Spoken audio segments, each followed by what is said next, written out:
Welcome back to Tortoises Tech. My name is Rookie XXL, and in today's review I'm having a look at some mid-range budget gaming kings.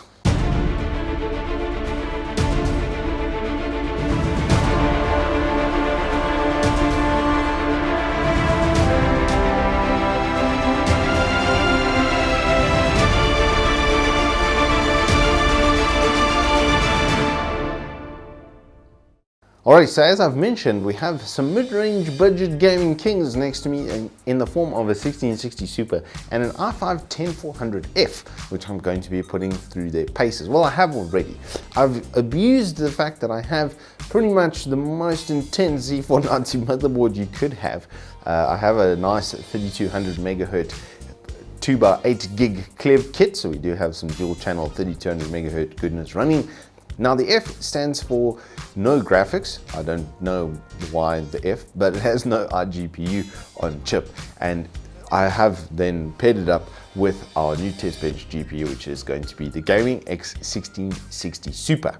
Now this is a replacement card. It's replacing the 1060, and they're more or less identical in a lot of ways. Core clocks and speeds and stuff might vary, but general performance is supposed to be in line or a little bit better, I think, with the 1660. The 1660 Ti was the replacement for like 1070 sort of level. So this is supposed to be a 1060 sort of level, which pretty much 2 years ago was the benchmark for 1080p graphics.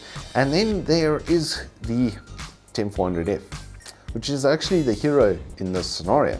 Now, the 10400F is quite a bit better than its previous brethren in the fact that it has hyper-threading, which makes a massive difference on all-core desktop. Just to give you an example, the 9600KF that I have on my other test bench has a 4.8 gigahertz all-core overclock and manages 1100 in Cinebench R15 multi-threaded benchmarking.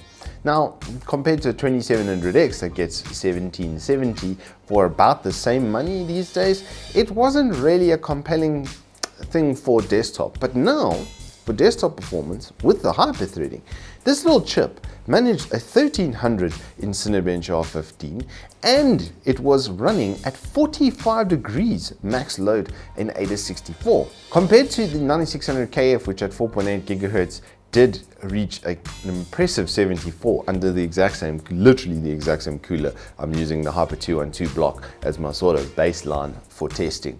And compared to the 10700K that hit 93 degrees with no extra clock and actually, well, then thermal throttled, it's far side better than that. But moving on to the combination of the two with the 1660 Super, if we have a look at some of the gaming benchmarks, I'm comparing here to my original test bench that we launched the channel with some 2 years ago, being a 2700X and a 1070 Ti that I'd overclocked. Now that's 2 gigs extra VRAM when compared to the 1660 and a lot more clock and supposedly a more powerful core because that shared the same core as the 1080. But if you look at the performance results, this thing is actually a little champion. Comparing that to my Ryzen 7 2700X and 1070 Ti, those when I got them were a lot more expensive than these are.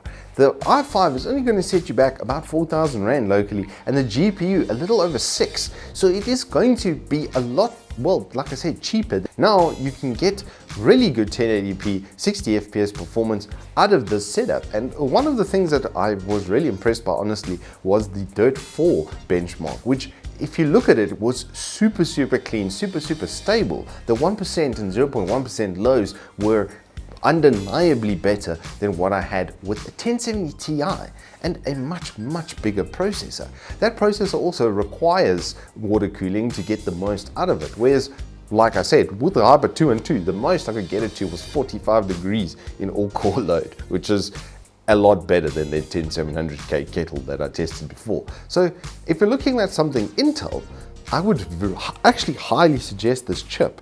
1300 in Cinebench is also enough that you can do video editing, render out even 3D artwork and stuff without too much delay. It's not a super beast massive 16-core processor for those sort of workloads, but if you're doing light home-based development, video editing stuff, it will be absolutely perfect at that.